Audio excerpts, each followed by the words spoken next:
खेमचंद महला, कुलदीप धेवा और इसके अलावा मंच पे बैठी हुई 2-3 धार्मिक विभूतियाँ, सबको मैं अपनी तरफ से प्रणाम करता हूँ। आप इतनी गर्मी के बावजूद यहाँ आए हैं, इकट्ठा हैं, बैठे हैं धीरज के साथ और आपने तमाम तरह की बातें सुनी हैं, तो कोई लंबी चौड़ी बात की ज़रूरत नहीं है, लेकिन मैं जो कायदे की और ज़रूरी बात है वो करना चाहूँगा। भाइयों, इस वक्त देश और ख़ास तौर से किसान कौमें बहुत कठिनाई से गुजर रही हैं। अगर दिल्ली में बैठे हुए लोगों का बस चला तो वो सबसे पहले तो खेती को ख़त्म कर देगी, ताकि आप खेती छोड़ के शहरों में भाग लो मजदूरी के लिए, और उसके बाद फौज को ख़त्म कर देगी। एक तरह से किसान कौमों को बर्बाद करने का नक्शा पास हुआ है। इस पे लड़ना पड़ेगा और जो लोग लड़ेंगे वो बचेंगे। एक बार हमारे गांव के पास शिवाजी महाराज के गुरु थे, समर्थ गुरु रामदास, वो आ गए थे। 4-5 दिन वो रहे, उन्होंने प्रवचन दिया और आखिरी दिन उन्होंने चौधरी लोगों से पूछा कि भाई बताओ, मैं 5 दिन से तुम्हारे बीच में बोल रहा हूँ, तुमने क्या सीखा? एक चौधरी खड़ा हो गया कि हमने ये सीखा कि जो कौमें रुका रोला करेंगी वो जिंदा रहेंगी, यानी जो लोग लड़ेंगे वो जिंदा रहेंगे। मैं आपसे कहने आया हूँ कि लड़ने की आदत डालिए और लड़ने का फैसला कीजिए। ये जो अभी मीर साहब ने कहा कि किसान आंदोलन, धरना खत्म हुआ है, आंदोलन खत्म नहीं हुआ है, क्योंकि हमारी मांगे वहीं की वहीं हैं। जो एमएसपी की मांग है उसके बिना तो हमारा गुजारा नहीं है, क्योंकि हम जितनी चीज़ें पैदा करते हैं उनका दाम बढ़ता नहीं है, जितनी चीज़ें खरीदते हैं उनका दाम बढ़ता है, और नतीजा ये है कि किसान हर दिन गरीब हो रहा है, उसकी खरीदने की ताकत खत्म हो रही है। मैं कॉलेज में पढ़ता था तो शाम को हम खाना खा के हॉस्टल से घूमने जाते थे। एक कब्रिस्तान में एक कव्वाली गाता था, तो उस कव्वाली को मैं खड़े होकर सुनने लगता था।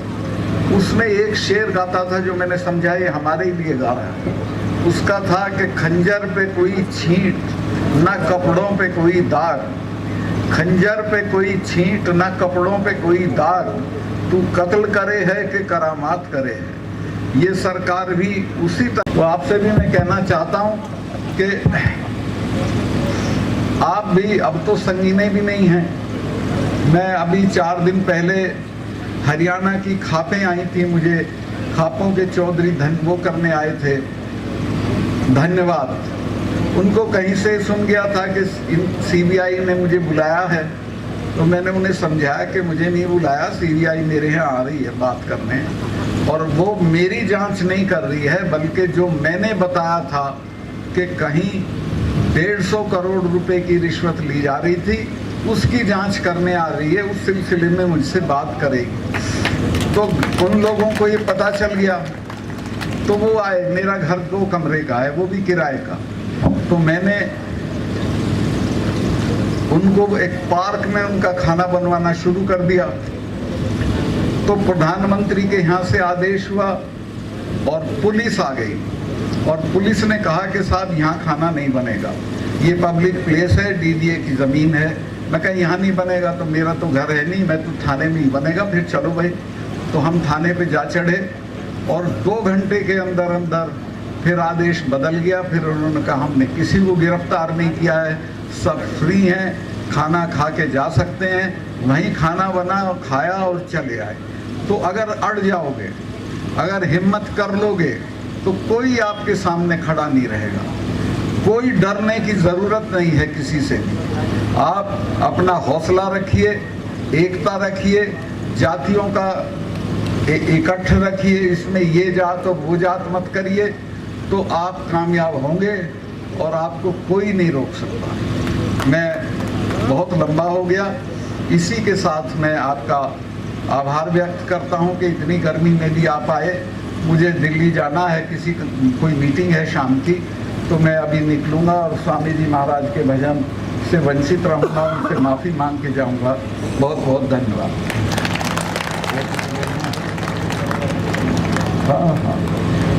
आयोजन समिति और खास तौर से रामचंद्र जी सुंडा का बहुत बहुत। ये सरकार भी उसी तरह से किसानों का कत्ल कर रही है, उसे ये पता भी नहीं चलता कि उसके साथ क्या हो रहा है। भाइयों, मैं निवेदन ये करना चाहता हूँ कि आप धरनों पे बैठते हो, मांग करते हो, इसको छोड़ो। अब ऐसी स्थिति पैदा करो कि लोग तुमसे मांगे, बजाय इसके कि आप सरकारों से मांगे। और वो तब होगी जब आप दिल्ली में सरकार को बदल दोगे। और मैं आपको आश्वस्त करता हूँ, इस बार अगर आपने एकता दिखाई, जात पात को छोड़ के इकट्ठा रहे, तो दिल्ली में इनको कोई बचा नहीं सकता है। मैंने सारी पार्टियों के लोगों से बात की है, सब इस बात पे राजी हो गए हैं, एक उम्मीदवार के मुकाबले एक उम्मीदवार खड़ा करेंगे। अगर ऐसा हो गया तो ये दिल्ली में बचेंगे नहीं, और अगर ये बच गए तो एक बात समझ लो, फिर आप नहीं बचेंगे। ये आखिरी मौका है हम लोगों के लिए कि हम अपने पेशे को, अपनी ज़मीनों को, अपने बच्चों को बचाएं।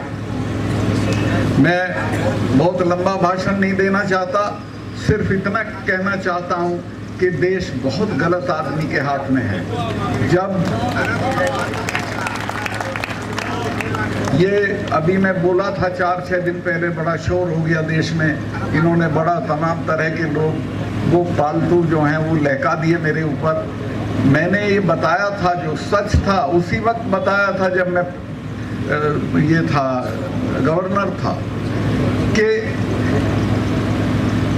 जो वहाँ पुलवामा में जो अटैक हुआ हमारे सिपाहियों पे, 40 लड़के मरे हमारे जवान, वो नहीं मरते अगर ये उनको 2 हवाई जहाज दे देते, 5 हवाई जहाज।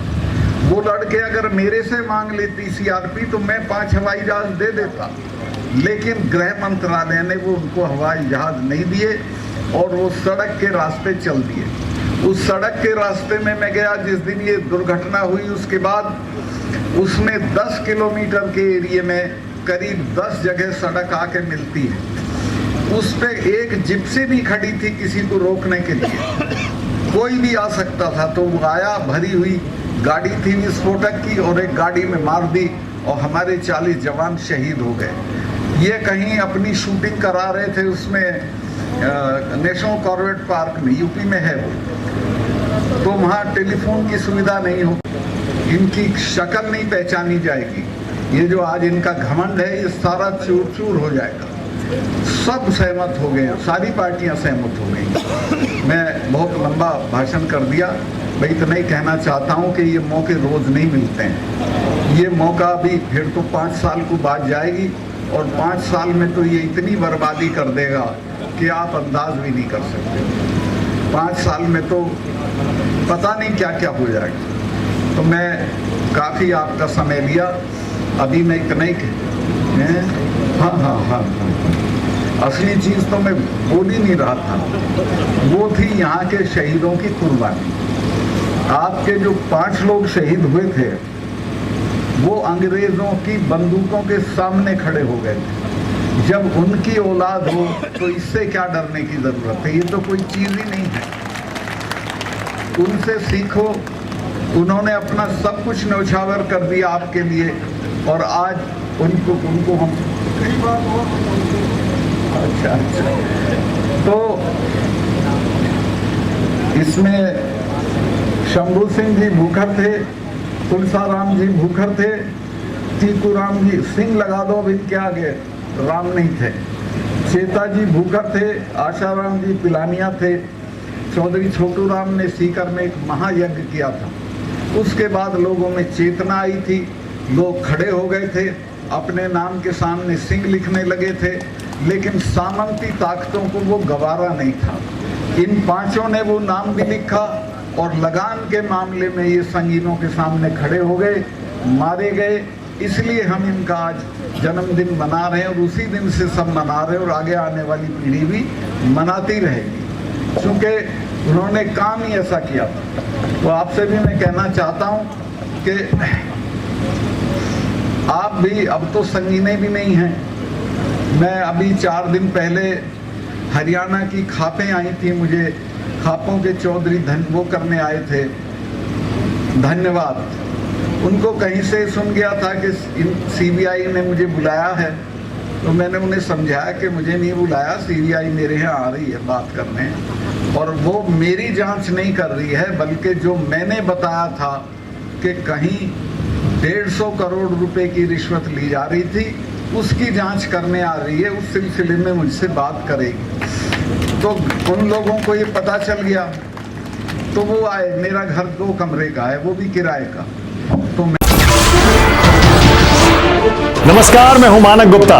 अगर आपको हमारा ये वीडियो पसंद आया हो तो इसे लाइक और शेयर जरूर करें, और हां, हमें सब्सक्राइब और फॉलो करना ना भूलें, ताकि आप देश और दुनिया की कोई खबर मिस ना करें। तो जुड़े रहिए हमारे साथ और देखते रहिए News 24।